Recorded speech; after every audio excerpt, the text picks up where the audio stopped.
10 février 1977, 10 février 2024, le Fonds africain de garantie et de coopération économique FAGAS boucle 47 années d'existence. Ce 47e anniversaire a fait ce 13 février 2024 à Cotonou, objet d'une conférence de presse animée par l'exécutif du dit fonds à sa tête, le directeur général Nketo Tiraina Nyambay, qui a présenté avec l'appui de ses collaborateurs les prouesses de l'institution, ses défis actuels et ses perspectives. Cette célébration n'est pas une festivité, mais une occasion solennelle de marquer une pause et jeter un regard rétrospectif sur ce parcours de 47 années. L'occasion de nous tourner vers l'avenir et les solutions optimales que le FAGAS peut apporter en vue du renforcement du financement des États membres. Vous savez, chers invités, que le continent africain est potentiellement riche, reconnu au niveau mondial, mais le défi qui se pose à ces États est la problématique de son sous-financement. Il fallait bien créer cette institution multilatérale qui puisse accompagner à booster le financement. C'est l'occasion également pour moi de remercier les autorités béninoises, le gouvernement en particulier, pays de siège, pour le soutien continu que le FAGAS bénéficie du gouvernement béninois et de la population dans son ensemble. Distingués invités, mesdames et messieurs, après 47 années de succès, mais aussi des défis, le FAGAS a su rester une institution dynamique dans un continent en perpétuelle mutation. Au fil des années, plusieurs réformes sont intervenues et lui ont permis d'évoluer positivement en s'adaptant à son environnement, permettant ainsi de renforcer sa capacité d'intervention, sa crédibilité, son rayonnement et la qualité de sa signature sur le marché. En effet, le FAGAS est une certification de confiance dans le cadre du plan stratégique 2021-2025 qui constitue la boussole de notre institution, qui contribue au développement socio-économique et à l'intégration financière de l'Afrique. Ces 4 dernières années ont été stimulantes pour le FAGAS, qui, tirant parti de son plan stratégique, s'est résolument tourné vers de nouvelles ambitions en mettant en œuvre les réformes indispensables à son repositionnement stratégique. Dans ce cadre, pour assurer une meilleure lisibilité de sa nouvelle offre, le FAGAS s'est recentré autour de la garantie aussi bien des entreprises que des projets structurants, des partenariats publics et privés, avec une distribution des produits principalement à travers les banques et les SGI. Le partenariat établi avec les institutions sont basés sur un engagement loyal des parties pour nous permettre de travailler en toute confiance. Cela se traduit par un alliement d'intérêts pour un meilleur partage des risques. Effectivement, quand on parle d'un fonds de garantie, nous devons développer notre expertise en matière de gestion des risques. Et c'est l'occasion pour moi de remercier tout le personnel du FAGAS pour son expertise, le conseil d'administration pour son accompagnement et le conseil de gouverneurs pour le soutien continu dans les réformes et les modernisations des 3 administrateurs indépendants qui président les comités spécialisés. La création du bureau indépendant d'évaluation composé de 4 banques centrales des zones d'intervention du FAGAS, 2 agences de notation de manière simultanée notent et évaluent l'institution dans sa gouvernance et dans ses performances. L'exercice 2023 est caractérisé par un niveau de réalisation de plus en plus exceptionnel.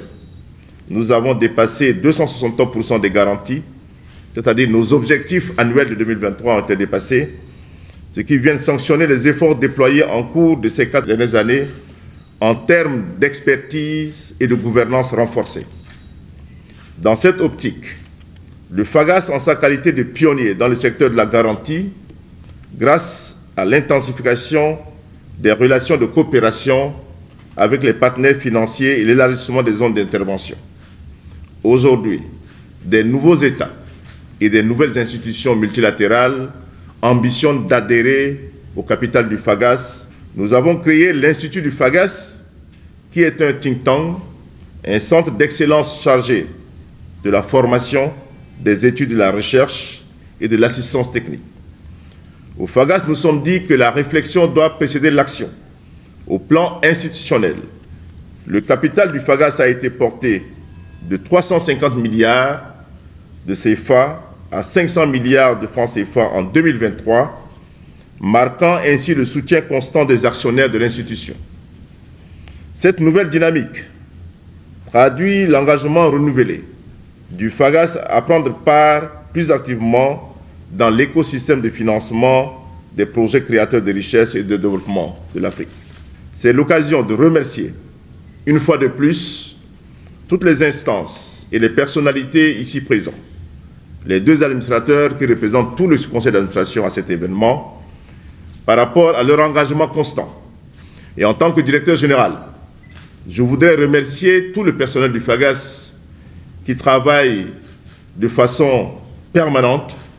Et je pense que vos contributions ont permis de réaliser cette prouesse-là. Notre vision autour de la théorie des 3 R, rigueur, responsabilité et redevabilité, doit continuer. Après 47 ans, notre mission reste plus pertinente que jamais. Et le FAGAS fait partie des institutions financières multilatérales africaines qui accompagnent cette transformation. Au regard des reconnaissances internationales reçues au FAGAS en 2023, je pense que l'institution a été primée 7 fois au niveau international et africain. Cela démontre notre sérieux et la rigueur qui détermine notre philosophie. Je voudrais à ce moment souhaiter longue vie au Fonds africain de garantie au FAGAS et je vous remercie. En 2021, nous avons obtenu un taux de réalisation de 117%. En 2022, nous sommes passés à 151%. En 2023, nous avons obtenu 262% de réalisation. Aujourd'hui, en termes d'approbation, le FAGAS se situe autour de 1000 milliards 51 millions de francs CFA. Je pense que nous avons fait énormément au cours de ces 4 dernières années. Ces interventions ont permis de mobiliser, grâce à l'effet de levier, en faveur de nos États membres, plus de 4 000 milliards de francs CFA. Toujours dans le cadre opérationnel, nous pouvons citer les produits du FAGAS. Le FAGAS, avec le plan stratégique 2021-2025, a décidé d'accompagner tous les acteurs de l'écosystème. Je m'explique. Nous accompagnons les petits porteurs de projets à travers la garantie Grossis que nous mettons à la disposition des microfinances qui leur permet d'accompagner les petites entreprises, les petits porteurs de projets dans nos campagnes, mais qui ne parlent pas du FAGAS parce que nous sommes sur une garantie silencieuse. Le deuxième produit que nous avons mis en place, c'est la garantie de portefeuille qui accompagne les PME-PMI d'une certaine taille, qui bénéficient toujours de la garantie du FAGAS, qui a pu quand même accompagner des centaines d'entreprises dans les États membres à travers des lignes de garantie d'un montant de 1 milliard qui permettent de mobiliser 2 milliards de francs CFA. Le troisième produit que le FAGAS a mis en place et qui booste l'économie de nos États membres, c'est la garantie individuelle.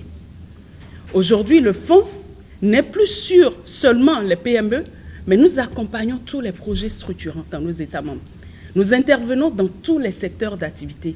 Et je voudrais citer pour preuve, ne serait-ce que sur la place du Bénin, les logements sociaux de Wedo, que le FAGAS a accompagné, les cités ministérielles qui sont en cours de construction, le port dans plusieurs pays, les infrastructures portuaires, l'agro-industrie, les industries au Rwanda, au Niger, au Mali.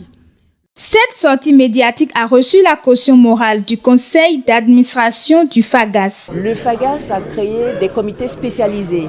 Et ce comité spécialisé que j'ai présidé pendant 2 ans, c'est le comité de garantie. Et ce que nous avons fait, c'était d'encadrer un comité qui s'appelle le comité d'évaluation, qui est présidé par Madame Migan et son équipe, et qui reçoit tous les dossiers, toutes les demandes sont reçues au niveau de ce comité d'évaluation. Eux, ils évaluent. Et ensuite, nous, au niveau du comité de garantie qui est composé de 2 administrateurs représentants des pays membres, plus moi-même en tant que présidente, nous revoyons ces dossiers-là et nous les approuvons. Et quand nos limites sont dépassées, nous allons au conseil d'administration. Et bien évidemment, nous demandons la garantie pour ces dossiers. Donc si vous voulez, en termes de réforme, ce qui a été fait, c'est d'apporter une expertise supplémentaire au FAGAS pour éviter, parce que c'est bien de garantir, mais ce qu'il faut que nous gardions à l'esprit, c'est que derrière, nous pouvons avoir des risques de casse.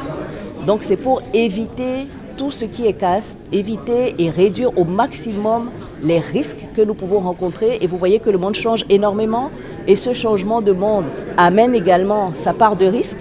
Et donc, tout cela, nous avons essayé de minimiser les risques en donnant justement notre empreinte au niveau de notre expertise. Nous sommes là pour l'Afrique et nous ne partirons pas. Personne ne viendra nous aider. Nous sommes là pour l'Afrique et nous allons continuer à soutenir l'Afrique à travers nos événements et nos garanties. Il y a eu plusieurs crises qui ont impacté l'économie des États et donc malgré ces différentes crises, le fonds a quand même augmenté ses capacités d'intervention, a soutenu l'économie des différents pays, a soutenu donc les divers acteurs économiques. Je pense que cela est très important. Et puis, sur le plan institutionnel, le fonds s'est donné également d'autres organes. Vous avez vu l'arrivée des administrateurs indépendants, le bureau d'intervention, le bureau indépendant d'évaluation, et puis l'Institut du FAGAS également. Donc c'est une institution qui vit et qui a vraiment de l'avenir.